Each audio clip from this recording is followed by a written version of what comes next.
Islamabad high court के 6 जजेस के खत पर चौधरी इफ़्तिखार एहसन ने सुप्रीम कोर्ट में 144/3 के तहत पिटीशन दायर कर दी।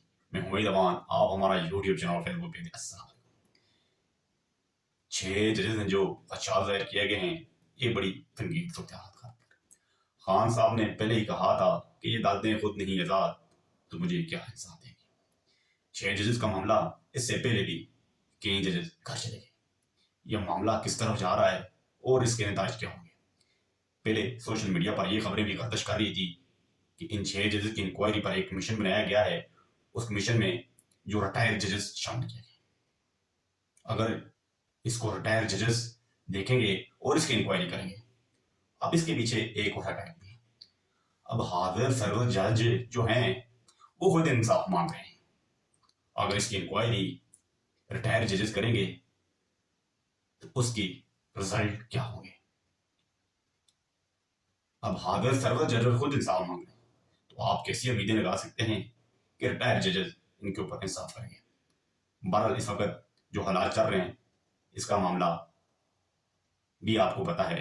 और अगर रिटायर्ड जजेस इसके ऊपर इंक्वायरी कमीशन या कोई भी कमीशन बनाते हैं जो भी हतमी फैसला जारी करेंगे तो उसका रिजल्ट आपको पहले से ही मालूम है। बहरहाल आज सुप्रीम कोर्ट ने भी एक कमीशन बना दिया है। पीटीआई की तरफ से कहा गया है कि फुल कोर्ट बनाया जाए और इसकी इंक्वायरी पब्लिक की जाए। अब इसके ऊपर फुल कोर्ट क्यों नहीं बनाया जा रहा। दूसरी तरफ अब खबरें ये भी गर्दिश कर रही हैं कि चीफ जस्टिस की जो है वो 3 साल की तौसीक की जा रही है। अब इन खबरों में कितनी सच्चाई और कितने हकायक हैं ये तो वक्त आने पर ही पता चलेगा। बहरहाल पीटीआई इस वक्त जो है वो फुल जोर लगा रही है और कह भी रही है कि फुल कोर्ट बनाया जाए और इसमें तमाम जजेस शामिल किए जाए, इसकी रिपोर्ट पब्लिक की जाए।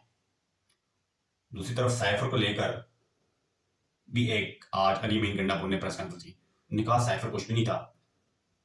हमारे दौरे हुकूमत में हमने सुप्रीम कोर्ट को खत लिखा था साइफर के मामले में, उसकी भी रिपोर्ट आज तक पब्लिक नहीं की गई।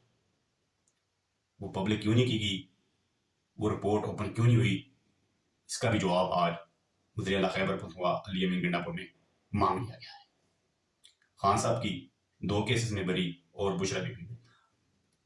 अगर ये 2 सजाएं जो मुअत्तल हुई हैं, अगर बाकी कोई केसेस ना होते खान साहब के ऊपर तो वो जेल से रिहा हो चुके थे। वो अभी तक